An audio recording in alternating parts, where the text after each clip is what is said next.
Have you ever had that feeling like you've got these two really great tools or systems or whatever, Yeah. and they just absolutely refuse to work together? Oh, yeah, for sure.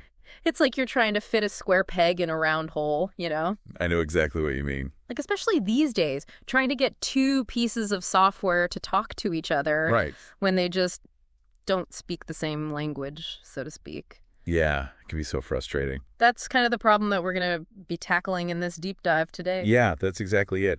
And, our goal is to kind of take a look at a really clever approach to making those kinds of connections. Okay. Specifically when we're talking about software systems, right? Yeah. With these different internal structures and everything. Yeah. We want to uncover how you can essentially translate between these systems Okay. so they can work together Right. and collaborate without having to go in and fundamentally change how either one works. So we're not talking about completely rewriting either system. But not at all. We want to somehow make them work together as they are. Exactly. Gotcha. And a big part of the solution lies in something called the adapter design pattern. Okay, the adapter pattern. Yeah.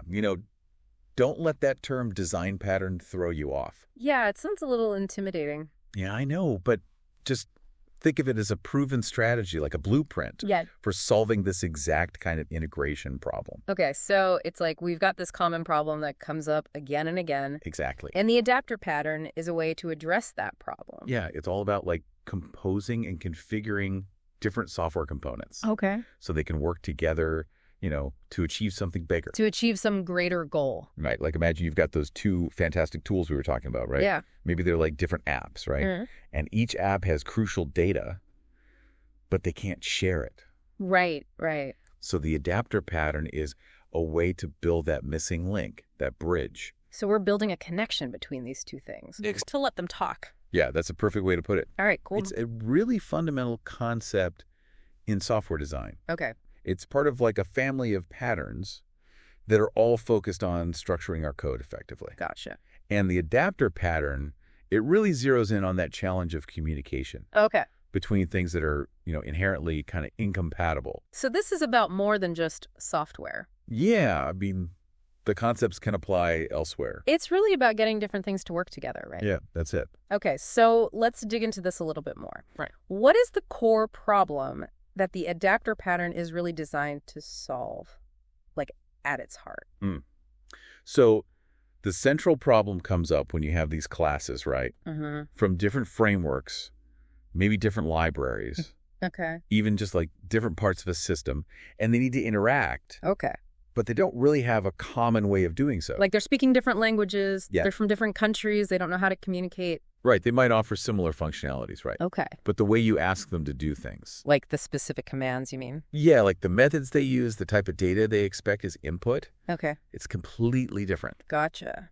And here's the thing, a key point is that the adapter pattern lets us use these existing classes. That are already written. Exactly, perfectly functional without having to change the original code. We don't want to go in and mess with the original code. Right, because that could be super risky. Yeah. And time-consuming, and sometimes it's just impossible. Especially if it's closed-source software. Exactly. And you don't have access to the code. You got it. So instead of trying to rewrite the original instructions for either one of the systems, we're essentially building this intermediary, you got it. this in-between thing that can understand both languages. That's exactly right. Gotcha. And we often call that intermediary wrapper class. Okay. Yeah, so the adapter is like this wrapper around one or more of the existing classes. Gotcha. It receives requests or data in one format, Mm-hmm. and then it transforms that into the format that the other class understands. So it's like a custom-built converter. Yeah, exactly. It takes something and converts it into something else. Right, like when you travel to a different country, Oh, okay. you need a power adapter, Uh-huh. right, Ah. for your electronics. Yeah. So that adapter, it takes the voltage and the plug shape from one system Right. and makes it compatible with the other system. I see. It takes one thing and transforms it into another. Exactly. And I guess it's important to note that the adapter itself, it's not adding any new capabilities, right? No, it's not. It's not giving the original systems new powers or anything like that. It's not about making them do things they weren't designed to do. Okay. It's purely about giving us a new way to access what they can already do. Okay. So they can work together. It's all about compatibility. Exactly. It masks the underlying differences so you can interact with them.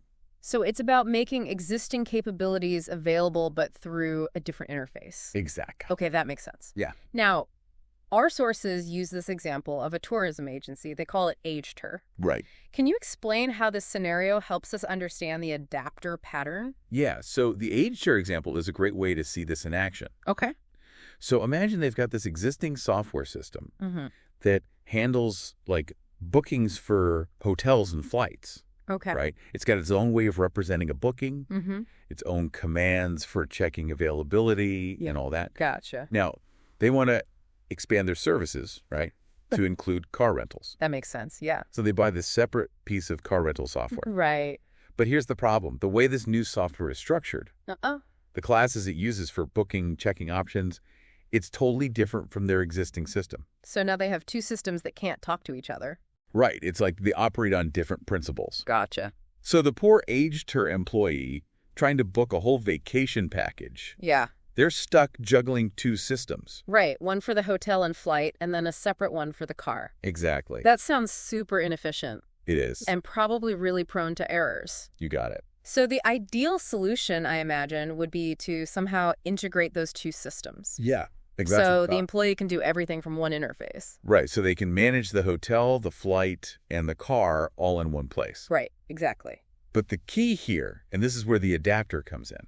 Okay. We don't want to rewrite the code for either system. We want them to work together as is. Exactly. Okay. It could be a huge undertaking to rewrite them. Yeah. It could introduce new problems. Right, right. And what if they don't even have the original code for that car rental system? Oh, right. If it's closed source? Yeah, then they can't change it anyway. So the adapter pattern lets us bridge that gap. Make these two systems talk without any major surgery.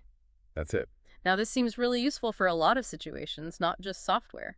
Yeah, absolutely. Like anytime you've got different technologies or different data that just aren't structured the same way. Yeah, like think about trying to combine data from different databases that have different structures. An adapter could make that work. So it's not just about software, it's about any kind of integration problem. Yeah, pretty much. Okay, cool.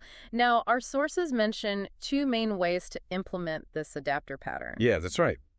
What are they? So you've got the object adapter and the class adapter. Okay, two different ways of building that translator. Exactly.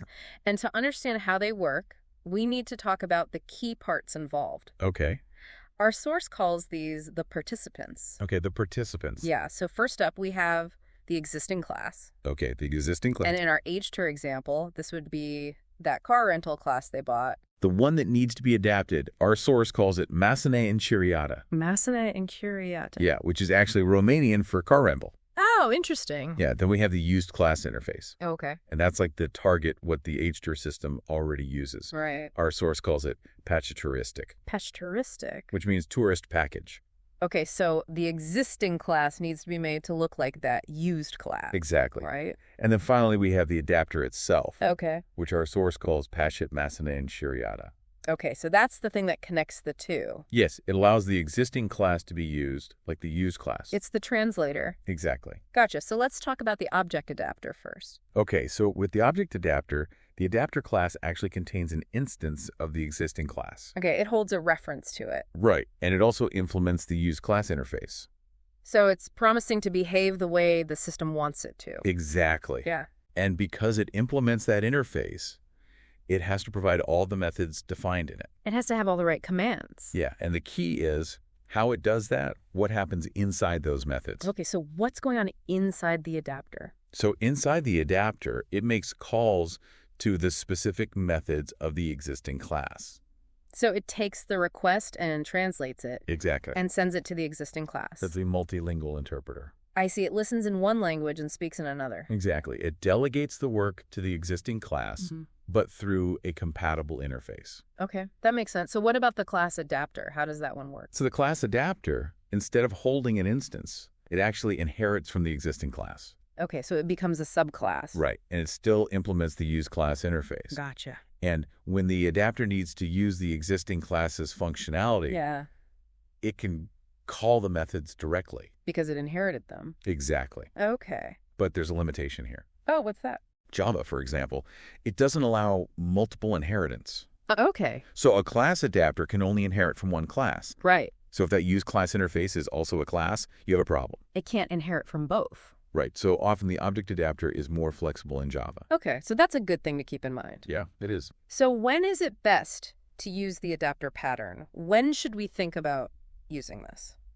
So the main scenario, like our source says, is when you have multiple systems that need to work together, but their interfaces are incompatible. Okay. And you don't want to or can't change the original code. So it's all about creating that bridge. Exactly. Okay. If you've got valuable components that don't fit together and rewriting them isn't an option, then the adapter pattern is a great choice. Like if it's too risky or time-consuming or just impossible to change the original code? Exactly. I can see how this would be useful. Yeah. Have you ever had to work with data from different sources that were structured differently? Oh, yeah, all the time. It's about making them work together without redesigning them. Exactly. Now, design patterns aren't isolated, right? Right. How does the adapter pattern relate to other patterns like facade or decorator? That's a great question. It helps us see the bigger picture. Yeah. So our source mentions that adapter and facade are both wrapper patterns. Okay. They put a layer around existing code. Right. But their goals are different. Okay. A facade provides a simplified interface to a complex subsystem. Okay. But an adapter makes two incompatible interfaces work together. So facade is about simplifying and adapter is about compatibility. Exactly. Gotcha. What about decorator? So decorator and adapter both involve wrapping, Okay. but decorator adds new functionality to an object. Okay. And adapter just changes the interface for compatibility. So decorator is about adding features, adapter is about changing how it's used. That's it. Okay, what about proxy? Proxy also hides the existing class, Okay. but it's for controlling access, maybe for security. Adapter is about changing the interface, not controlling access. So proxy is about how you interact, and adapter is about what you can interact with. Right. Gotcha. And finally, what about bridge? Bridge has a similar structure, Okay. but it separates an abstraction from its implementation so they can change independently. Okay. Adapter is just about making existing interfaces work together. So bridge is about flexibility and change, while adapter is about compatibility. Yeah, that's a good way to put it. Understanding these differences helps us see the role of the adapter pattern. Absolutely. It's not just about wrapping things, it's about solving a specific problem. Exactly. All right, as we wrap up, what's the most important thing to remember about the adapter pattern? Well, the key takeaway is that it acts as a translator between systems with different ways of interacting. Right. So they can work together without changing the original code. It's a bridge between incompatible systems. Exactly. And for you, the listener, understanding this pattern is really valuable. Yep. It helps you think about how to integrate different sources of information or technologies. It gives you a blueprint for making those connections. Whether you're a developer or just someone trying to make things work in everyday life. It promotes flexibility and reusability without the risks of changing existing systems. So as you go about your day, think about the different systems you encounter. Yeah. From software to departments to different areas of knowledge. It's everywhere. And think about where the concept of an adapter could be helpful. What connections could you make? What solutions could you come up with by bridging those gaps? That's a powerful concept. It's definitely something worth thinking about. Absolutely. Thanks for joining us for this deep dive. It's been a pleasure. Until next time. See you then.